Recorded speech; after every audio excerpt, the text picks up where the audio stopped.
আসসালামু আলাইকুম, শুভ সকাল সবাইকে। কেমন আছেন সবাই? গরম একটু কমেছে বলে মনে হচ্ছে আমার। দেশের বিভিন্ন প্রান্তে একটু একটু বৃষ্টি হয়েছে, শুনতেও পেরেছি।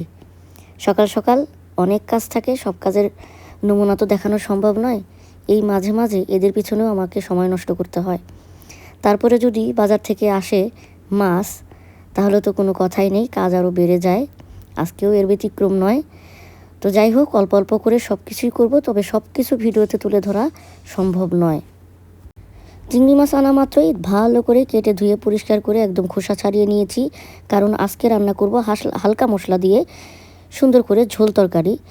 তবে তরকারি হিসাবে বেছে নিয়েছি একদম বাজার থেকে টাটকা আনা ধুন্দল এবং আলু দিয়ে কাঁচামরিচের ঝাল দিয়ে হালকা একটু মশলা দিয়ে রান্না করব।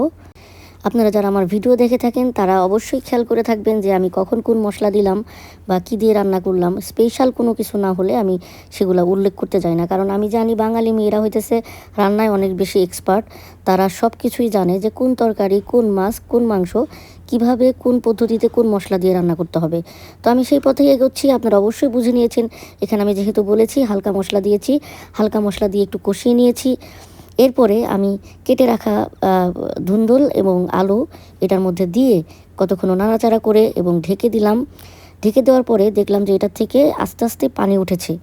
তো আমি এইখানে আর কোনো পানি ইউজ করি নাই। এই যে এখন দেখতে পাচ্ছেন যে পানি উঠেছে, এটা আরও সিদ্ধ হবে। আরও সিদ্ধ হওয়ার পরে এটা নেতিয়ে যাবে এবং পানিটা আরেকটু বের হবে। তারপরে আমি চিংড়ি মাছগুলো দিয়ে দিব। তবে যেই কথা সেই কাজ, অবশ্যই আমি সেই ভেজে রাখা চিংড়ি মাছগুলো পরবর্তীতে দিয়ে দিলাম। দিয়ে দেওয়ার পর একটু নাড়াচাড়া করলাম। নাড়াচাড়া করলে জিনিসটা এক জায়গা থেকে আরেক জায়গায় এবং মশলাগুলোর সঙ্গে একদম সুন্দরভাবে মিক্সড হলো। তার পরবর্তীতে দেখেন এই যে বুদবুদ আকারে বলক এসছে, বলক আসলো। তারপর আমি জিরে ভেজে রেখেছিলাম সেটা গুঁড়ো করে নিয়ে আপনার তরকারিতে দিয়ে দিলাম। দেখেন অ্যাট লাস্ট আমার তরকারির চেহারাটা। যদিও আমি যে বাজার থেকে যে মরিচের গুঁড়োটা কিনেছি ওইটা বেশ মানে ঝালের চাইতে লাল বেশি, সেজন্য তরকারি একটু লালটে লালটে লাগতেছে। কোনো ব্যাপার না, এখন আমি খেতে বসে যাব। আর আমি যখনই খেতে বসে যাই আমার মেয়েও তো সঙ্গে চলে আসে, কিন্তু কখনোই সে আমার প্লেটের থেকে খেতে চায় না। তার খাবার অন্য, তাকে অলরেডি খাইয়ে নিয়েছি যাতে সে আমাকে ডিস্টার্ব না করে। তো আমি যে খাচ্ছি মজা করেই খাচ্ছি। দেখেন সবজি গরমের মধ্যে খুব ভালো লাগে, জটিল মজা লাগতেছে। একদম হালকা মশলা, কাঁচামরিচ দিছি হালকা, দারুণ লাগতেছে। আমি জানি যে আপনারা খেলে আপনাদেরও খুব ভালো লাগতো। গরমে এই ধরনের তরকারি আপনারা রেঁধে খাওয়ার চেষ্টা করবেন। আমি যেভাবে খাচ্ছি ওভাবে রান্না করবেন হালকা মশলা দিয়ে। হালকা মশলার রেসিপি আর বলে দেওয়ার মতো কিছু নাই। এরকম একটু সবজি এখন পটল পাওয়া যায়, ঝিঙে পাওয়া যায়, ধুন্দল পাওয়া যায়, এগুলো দিয়েই আপনারা এভাবে চেষ্টা করবেন।